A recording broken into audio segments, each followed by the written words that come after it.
All right, y'all, let me give you a bunch of updates on Trump's immigration fascism. So look at this. And shout out to this guy, Aaron Reichlin Melnick. He's an immigration expert, and he's had some amazing scoops here. So let me walk you through some of this stuff. Now up to over 1,700 students who've had visas revoked for nonsense reasons, including things like a citation for catching too much fish or speeding tickets. So they are literally just going through records and finding international students here and just saying, we're kicking you out of the country. And then come to find out, in so many instances, this one is working on cancer research. This one is a PhD student. These are like pristine intellectuals with barely a mark on their record, right? Oh, a speeding ticket here, a fishing citation here that was thrown out.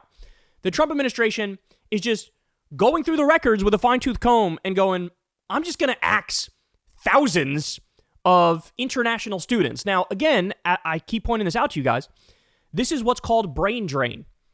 One of the best parts of this country is that we really built up an amazing university system and a system that does research and development, right? Medical breakthroughs, things of that nature.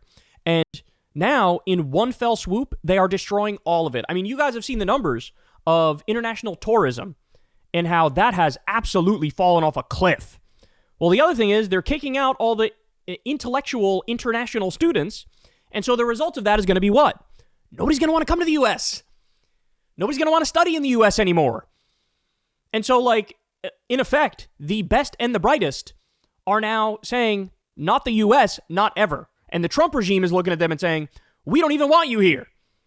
So this has dire, dire long-term consequences. I don't think people can really wrap their mind around just how dire these consequences are. And you're not even going to know about them because a lot of these people that are here, again, they're working on like medical breakthroughs and they're close to them. And then you kick them out. And then if we don't get the medical breakthrough, you don't even know that we lost a potential life-saving medication that could have saved thousands or millions of lives. So this is horrific. So Aaron says here, this is the kind of thing that will damage U.S. higher education for generations. Who wants to come here at this risk? That's exactly right. And by the way, the number keeps going up. Last time he cited it, it was over 1,500 students that had their visas revoked based on nonsense. Now it's 1,700. And that number is going to go up and up and up and up. And by the way, you know the core of a lot of this stuff as well is, God forbid, you protest Israel. God forbid, you say Palestinian toddlers shouldn't be carpet bombed.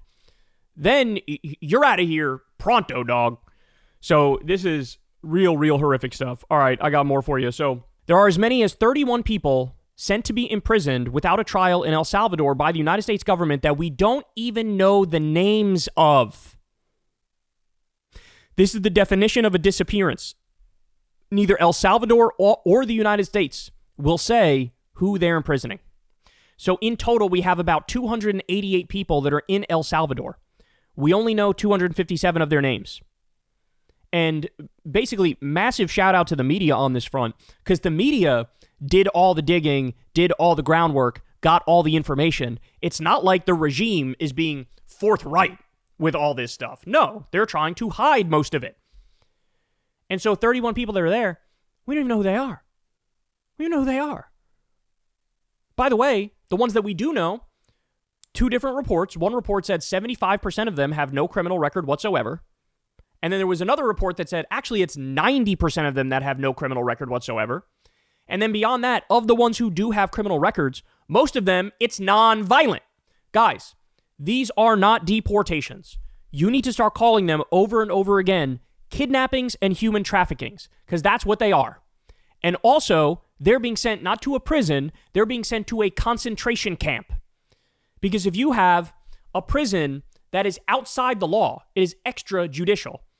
What that means is there is no due process, there is no hearing. We don't know exactly who these people are or if they should be in a situation like that. That's what a concentration camp is. There is no rule of law. Rule of law need not apply. Chris Matthews was right when he said, who else did this? Who else kidnapped people and then human trafficked them to a concentration camp? Hitler. That's what he did. A lot of the concentration camps were not inside the borders of Germany, so he could do the Weasley move of saying, oh, that German law doesn't apply because we sent them outside of Germany proper. Do you understand how dire this situation is? I really need people to wake up to what's going on. The fascism meter is absolutely shattering right in front of our eyes. All right, let me give you some more. After having terminated lawyers for unaccompanied children, the government is now making toddlers represent themselves in deportation proceedings. Quote, the reason we're here is because the government of the United States wants you to leave the United States. Judge Ubaid ul Haq, presiding from a courtroom in Varick Street, told a group of about a dozen children on recent morning on WebEx. It's my job to figure out if you have to leave, ul Haq continued. It's also my job to figure out if you should stay. The parties included a 7-year-old boy wearing a shirt emblazoned with a pizza cartoon who spun a toy windmill while the judge spoke. There was an 8-year-old girl and her 4-year-old sister in a tie-dye shirt who squeezed a pink plushie toy and stuffed it into her sleeve. None of the children were accompanied by parents or attorneys, only shelter workers who helped them log on to the hearing. Immigration advocates and lawyers say an increasing number of migrant children are making immigration court appearances without the assistance of attorneys, which they say will lead to more children getting deported.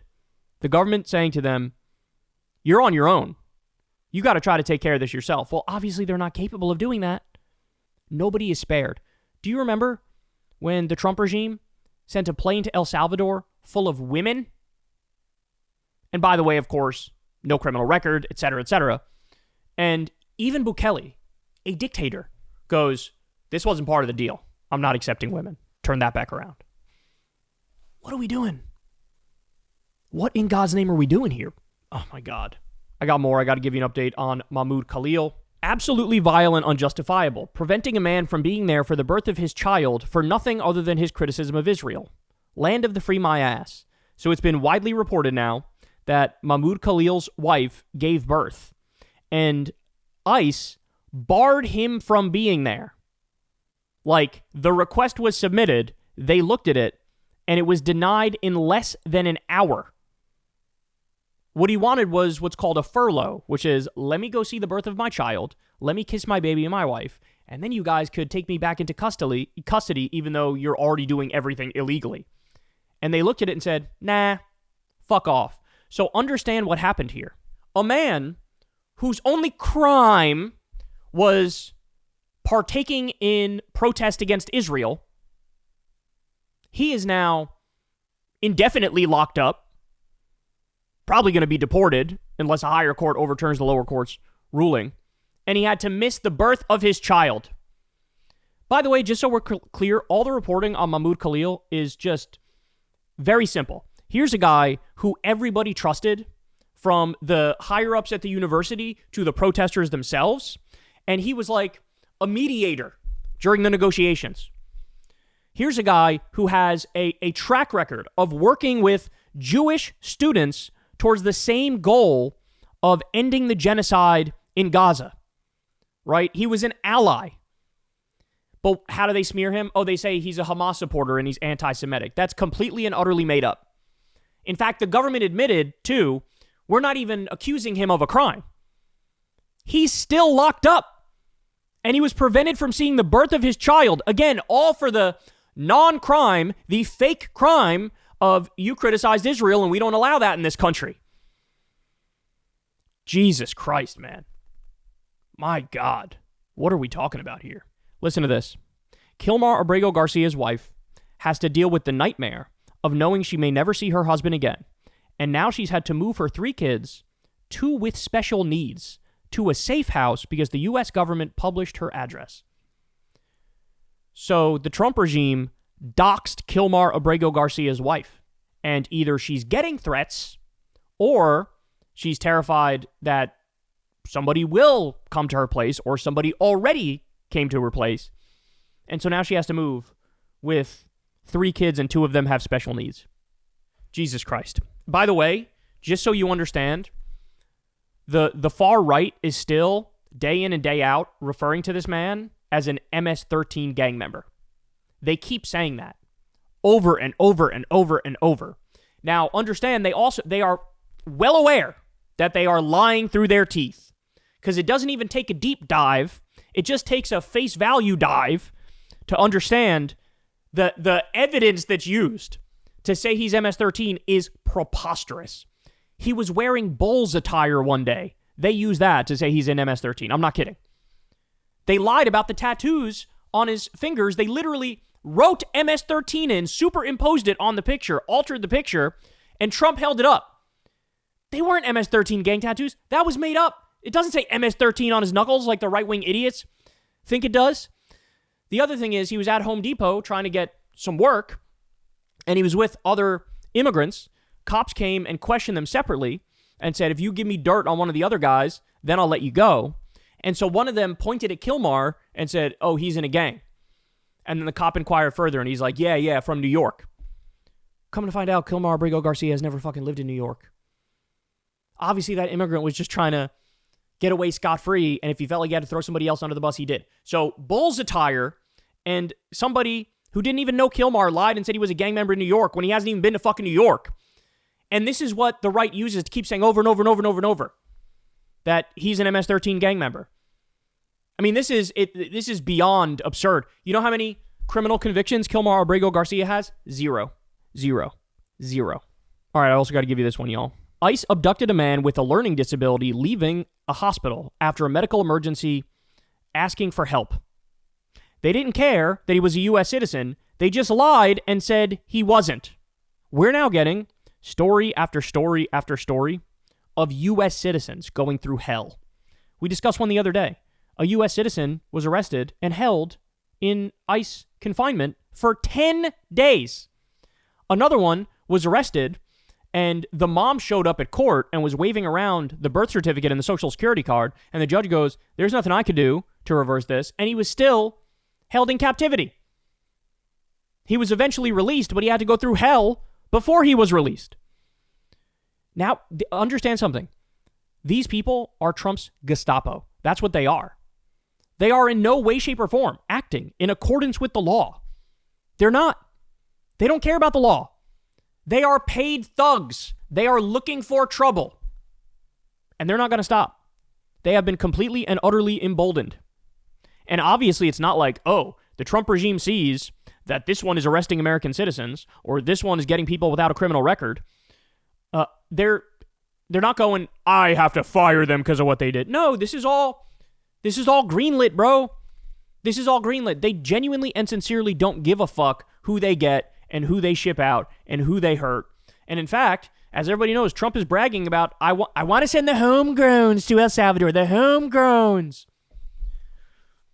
We are going to get to the point, everybody needs to understand this, and we're already kind of there, but we are going to get to the point where thought crimes are used to punish people. You said the wrong thing, you believed the wrong thing. They're already doing it with Israel. You protested Israel too hard. How long until it's your meme about the Trump regime was too fire and we don't like it? How far away? I'm serious. How far away are we from that? They could also arrest you for something like that and then pretend after the fact, oh no, that wasn't the reason. This person is also a gang member. Because they just make shit up and stick by it. So, what a dark period, y'all. What a dark period in history. These people are fascists. These people are criminals. What's very obvious to me is that in the long run, we cannot allow them to get away with what they're doing. They are completely and utterly destroying the rule of law in America in a way that's above and beyond anything I've ever seen. And so, I mean, pick the reason why, but we need impeachment of Trump. We need removal of Trump. We need the arrest of Trump. We also need criminal charges brought up against all of his fucking gangster, thug, mafia henchmen who are committing all the crimes and are orchestrating the crimes and ordering the crimes. We cannot ever again do what Barack Obama did with the Bush regime when he said, oh, we look forward, we don't look backwards. That's what Obama said. To not go after the criminals on Wall Street and to not go after the war criminals in the Bush administration. We can never do that again. Because you lay the precedent that, hey, this is just a matter of opinion. And if the next administration wants to go right back to flagrantly violating the law, by all means, go right ahead. No, we need to draw hard lines and stick to it. Because if we don't, I mean, we're already sort of cooked, but in the long run, we would be so immensely beyond cooked, and even the vague notion of democracy still existing would be dead and gone. And I don't want to live in that country, and I know you don't either. Hey, y'all, do me a favor and like and subscribe. It helps out big time in the algorithm. Click the bell as well for notifications when videos drop, and watch that video on screen right now. You know you want to.